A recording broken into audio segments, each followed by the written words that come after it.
കൊയിലാണ്ടിയിൽ CPM നേതാവിൻ്റെ കൊലപാതകത്തിൻ്റെ മറവിൽ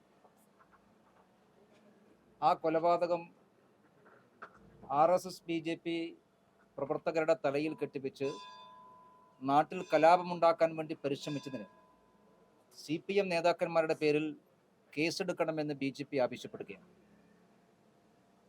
ഇന്നലെ രാത്രിയിലുണ്ടായ സംഭവം കഴിഞ്ഞ അരമണിക്കൂറിനുള്ളിൽ കേരളത്തിലെ പ്രമുഖരായിട്ടുള്ള CPM നേതാക്കന്മാരെല്ലാവരും അവരുടെ സോഷ്യൽ മീഡിയ പ്ലാറ്റ്ഫോമിൽ ഈ കൊലപാതകത്തിന് പിറകിൽ RSS ആണ് എന്ന രീതിയിൽ പരസ്യമായി പ്രതികരിക്കുകയുണ്ടായി.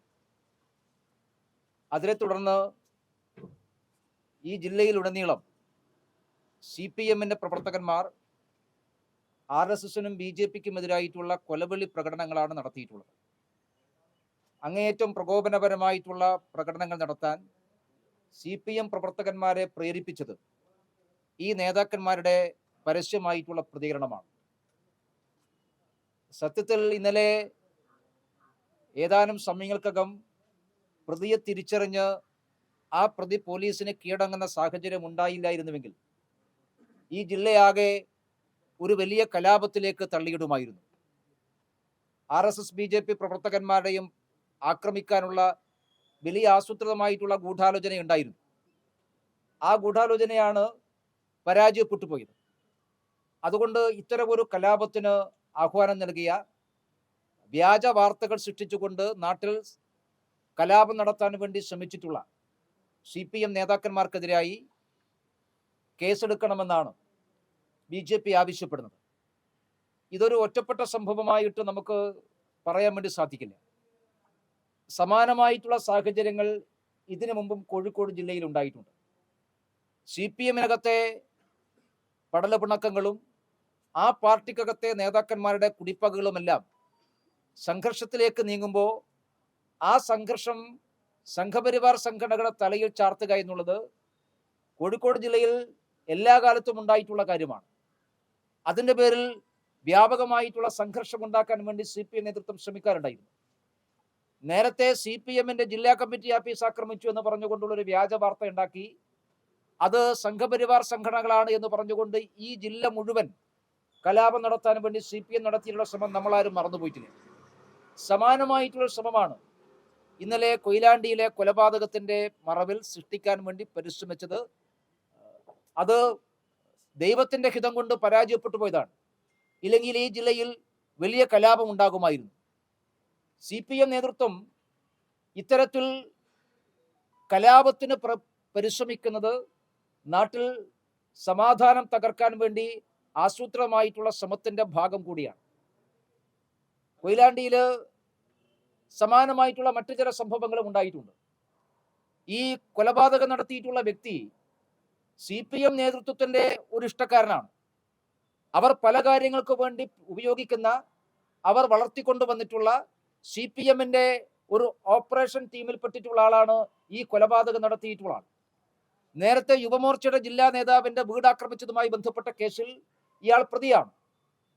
അതുപോലെ തന്നെ ഒരു CPM നേതാവിന്റെ, CPM മുനിസിപ്പൽ വൈസ് ചെയർമാനായിരുന്ന വ്യക്തിയുടെ, CPM നേതാവിന്റെ വീട്ടിലെ കൃഷി നശിപ്പിച്ചതുമായി ബന്ധപ്പെട്ടൊരു കേസുണ്ടായിരുന്നു.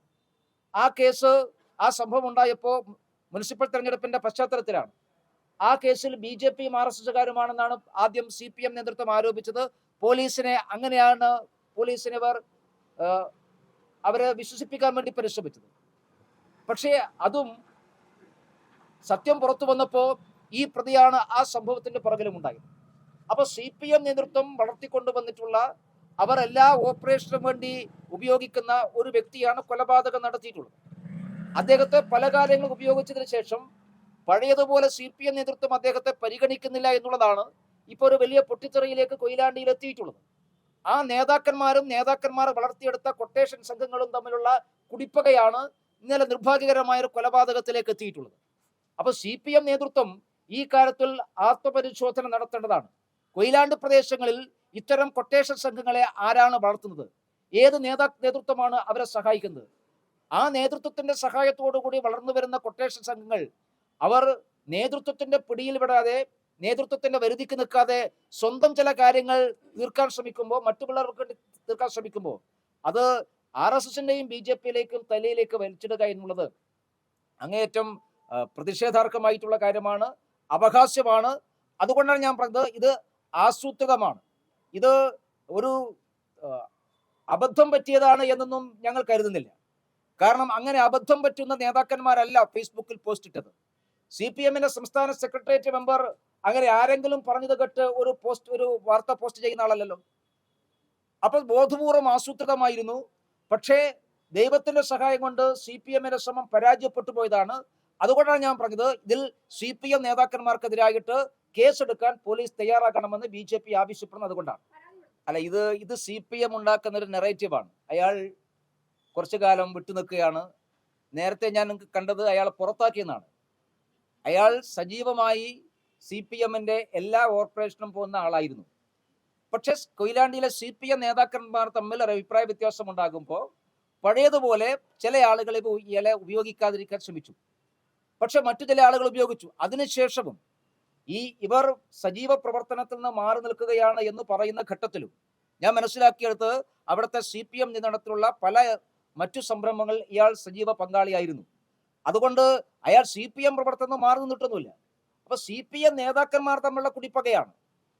ഈ കൊല്ലപ്പെട്ട വ്യക്തിയുമായിട്ട് കൊന്ന ആൾക്കുള്ള വ്യക്തിപരമായിട്ടുള്ള വിരോധത്തിനപ്പുറത്ത് കൊയിലാണ്ടിയിൽ കുറെ നാളുകളായി നീറിപ്പുകഞ്ഞുകൊണ്ടിരിക്കുന്ന, കൊയിലാണ്ടിയിലെ മുനിസിപ്പൽ നേരത്തെ ചെയർപേഴ്സൺ ആയിരുന്ന വ്യക്തിക്കെതിരായിട്ട് ഉയർന്നു വന്ന ആരോപണങ്ങൾ, അവരുടെ ഭർത്താവിന് CPM വിട്ടു പോകേണ്ടി വന്നിട്ടുള്ള സാഹചര്യം, അതിന്റെ പേരിൽ കൊയിലാണ്ടിയിൽ CPMനകത്ത് വലിയതുള്ള വിഭാഗീയതയും പ്രശ്നങ്ങളും നമുക്ക് എല്ലാവർക്കും അറിവുള്ളതാണ്. ആ പ്രശ്നത്തിന്റെ തുടർച്ചയാണ്, ആ നേതാക്കന്മാർ തമ്മിലുള്ള കുടിപ്പകയാണ് ഇന്നത്തെ സംഭവത്തെ ഉത്തരവാദി. അതിൽ CPMന് കൈകഴുകാൻ വേണ്ടി സാധിക്കില്ല. കൊല്ലപ്പെട്ടത് CPM ഒരു നേതാവാണെങ്കിൽ കൊലപാതകയുടെ പിറകിൽ CPMലെ മറ്റൊരു വിഭാഗമാണ് എന്നുള്ളതാണ് വസ്തുത. അങ്ങനെ കരുതണം. കാരണം ഈ സംഭവം ഉണ്ട്, ഇത് ഒരു രഹസ്യമായി നടന്ന കൊലപാതകമല്ല. ഒരു ക്ഷേത്ര ഉത്സവത്തിനിടയിൽ ആയിരക്കണക്കിന് ആളുകളുള്ള ഒരു സ്ഥലത്ത് വെച്ചിട്ടാണ് കൊലപാതകം ഉണ്ടാകുന്നത്. ആ സന്ദർഭത്തിൽ തന്നെ കൊലപാതകയെ തിരിച്ചറിഞ്ഞിട്ടുണ്ട്. പക്ഷെ കൊലപാതക തിരിച്ചറിഞ്ഞ ശേഷവും കൈരളി ചാനലാണ് ആദ്യം വാർത്ത കൊടുത്തിട്ടുള്ളത്. എവിടെ നിന്നാണ് കൈരളി ചാനലിന് ഈ RSS ആണ് എന്ന വാർത്ത എവിടെ നിന്ന് അവർക്ക് കിട്ടിയത്? എല്ലാവർക്കും അറിയുന്ന കാര്യമാണല്ലോ. ഒരു രാത്രിയിൽ ആരും കാണുന്ന സ്ഥലത്താണ് ദുരൂഹതയുണ്ട് എങ്കിൽ നമുക്ക് ആ വാർത്തക്ക് ഒരു പ്രസക്തി ഉണ്ടെന്ന് മനസ്സിലാക്കാം. ഇതെല്ലാവരും കാണാൻ ആരാണ് കൊലപാതകം നടക്കാം, CCTVയിലുണ്ട്, ക്ഷേത്രത്തിന്റെ ഭാരവാഹികൾക്കറിയാം, ആ പ്രദേശത്തുള്ള എല്ലാവർക്കും അറിയാം.